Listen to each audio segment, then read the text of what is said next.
తన స్టేట్మెంట్ వెనుక ఎవరి బలవంతము లేదు అని ఫిబ్రవరి 10వ తారీఖు 2025 ఫిబ్రవరి 10 2025 ఫిబ్రవరి 10న జడ్జి గారి ముందర స్టేట్మెంట్ తాను ఇచ్చాడు.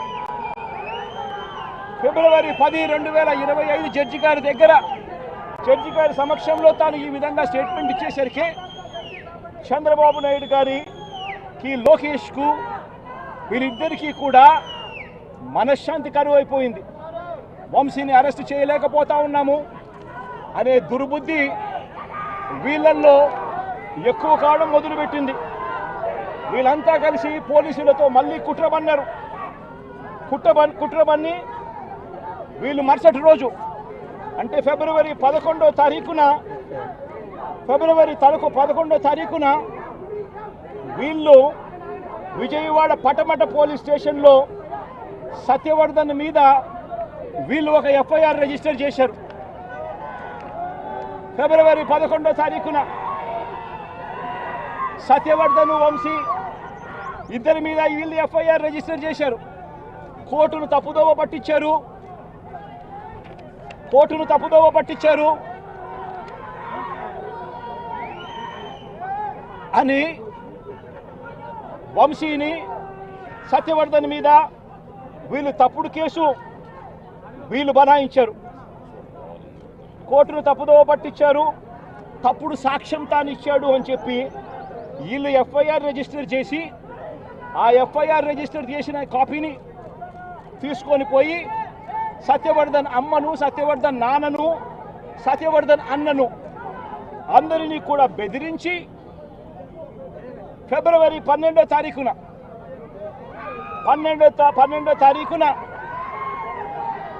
సత్యవర్ధన్ అన్న దగ్గర నుంచి ఒక తప్పుడు కేసు వాళ్ళ అన్నతో పెట్టించారు. ఏమని పెట్టించారు? ఈ వ్యక్తి సత్యవర్ధన్ అనే వ్యక్తిని కిడ్నాప్ చేసుకొని పోయారట. అది ఎవడో చూశాడట. ఆ మనిషి దగ్గర 20,000 రూపాయలు, సత్యవర్ధన్ అనే వ్యక్తి దగ్గర 20,000 డబ్బు ఉంటే ఆ డబ్బులు కూడా లాక్కొని కిడ్నాప్ చేసుకొని పోయారట అని తప్పుడు కేసు. కనీసం సత్యవర్ధన్ అనే వ్యక్తితో మాట్లాడకుండా ఫిబ్రవరి 12వ తారీఖునే కేసు రిజిస్టర్ చేసి ఫిబ్రవరి 13వ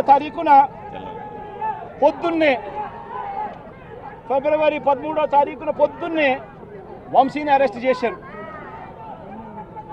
సత్యవర్ధన్ దగ్గర నుంచి స్టేట్మెంట్లు తీసుకునింది 13వ తేదీ సాయంత్రం, 13వ తేదీ రాత్రి, 13వ తేదీ సాయంత్రం. అంటే ఆయనకు ముందు స్టేట్మెంట్ కూడా తీసుకోకుండా వంశీని అరెస్ట్ చేయడం, ఆ వర్షన్ను మళ్ళా సత్యవర్ధన్ అనే వ్యక్తితో 13వ తారీఖు సాయంత్రం మళ్ళీ వంశీ ఇలా చేశాడని చెప్పించడం. అది దారుణంగా లా అండ్ ఆర్డర్ను ఏ స్థాయిలో ఉంది అని చెప్పడానికి ఇది ఒక పెద్ద నిదర్శనం. నిజంగా నేను చెప్తా ఉన్నా, ఒక మనిషి ఏదైనా తప్పు చేసిన ఆ వ్యక్తిని శిక్షిస్తే పోలీసులకు ఎవరికైనా గౌరవం ఉంటుంది. కానీ ఇవాళ జరుగుతూ ఉన్నది రాష్ట్రంలో ఏం జరుగుతూ ఉంది? నీకు నచ్చని వాడిని దొంగ సాక్ష్యాలు వీళ్ళే క్రియేట్ చేస్తూ ఉన్నారు, దొంగ కేసులు వీళ్ళే పెడతా ఉన్నారు. దొంగ సాక్ష్యాలు, దొంగ కేసులు పెట్టి ఇల్లీగల్గా మనుషులు తీసుకొని వచ్చి అరెస్ట్ చేస్తూ ఉన్నారు. అరెస్టులు చేసి నెలలు జైళ్ళల్లో పెట్టే కార్యక్రమాలు జరుగుతూ ఉంది.